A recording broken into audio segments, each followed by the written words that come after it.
पार्वती हतार नगर न सन्तान भइहाल्छ नि। वन्दे देवोमापति सुरगुरु वन्दे जगत्कारण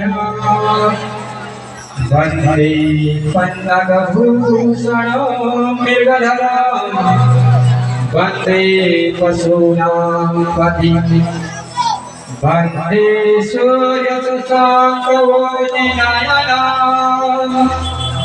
वन्दे मुकुन्दप्रिया वन्दे भक्तजनाश्रयान् च वरदा वन्दे शिवं शङ्करम्। यो प्रार्थना पार्वतीले भगवान शिवजीलाई सुनाउनु भएको।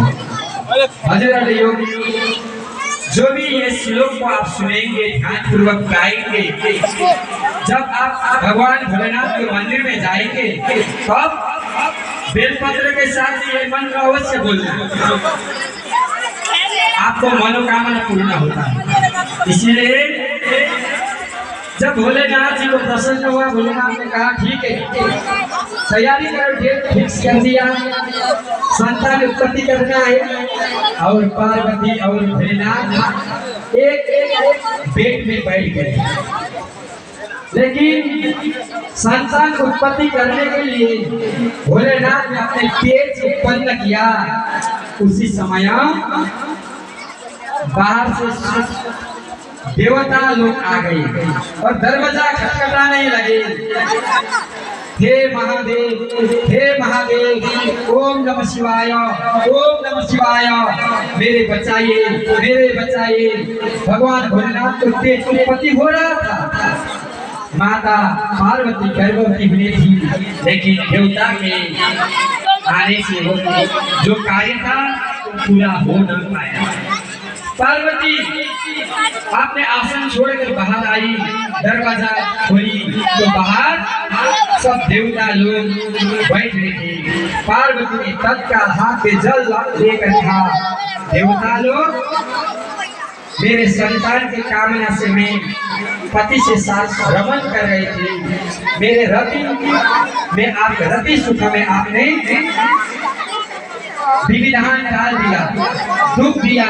मेरे संतान के जो इच्छा थी वो मेरे पूरा हो न पाए, इसलिए मैं देवता को श्राप देता हूँ।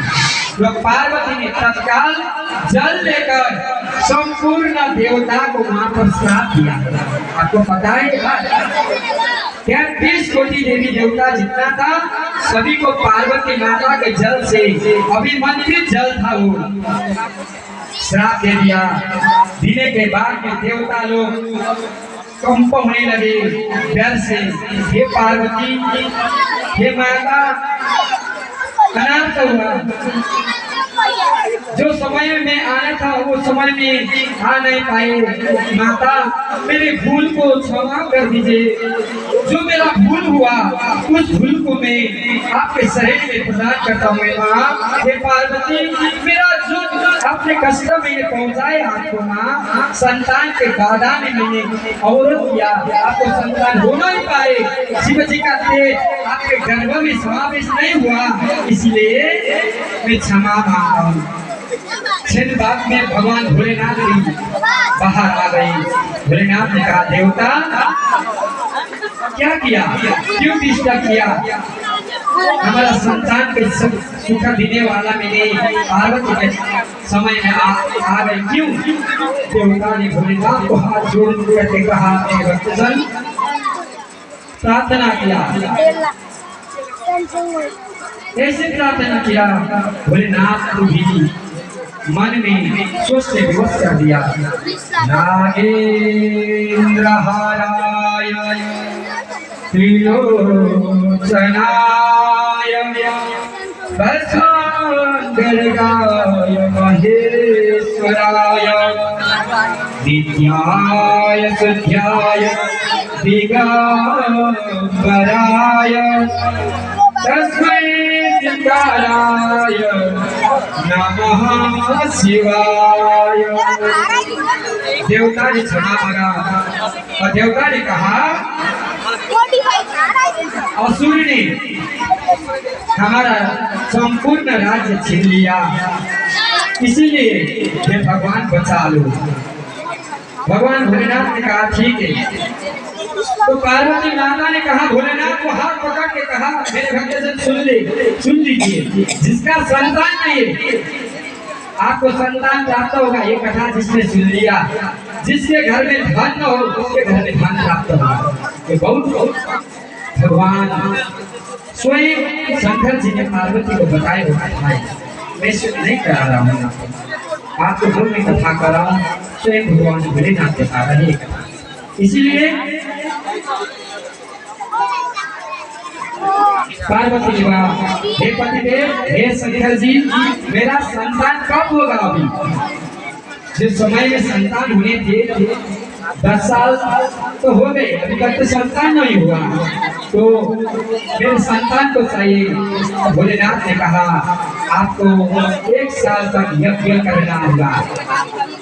तो भगवान भोलेनाथ को बात मानते हुए पार्वती माता ने गणेश चतुर्थी के दिन से व्रत प्रारंभ किया। इसीलिए इस दिन महत्व है, इसी दिन से हम पूजा का प्रारंभ करते हैं, इसी दिन का महत्व है। आप सब मिलकर आज इतना भव्य कार्यक्रम में सहभागी हो गए। आज के दिन से ही श्री गणेश पूजा का, गणेश भगवान की, पार्वती ने सर्वप्रथम गणेश चतुर्थी के दिन से पूजा को प्रारंभ किया। संतान के लिए तो फिर कई समय बाद भगवान शिव और पार्वती रति सुख में लीन हो गए, लेकिन वहां भी विधान हुआ। भगवान विष्णु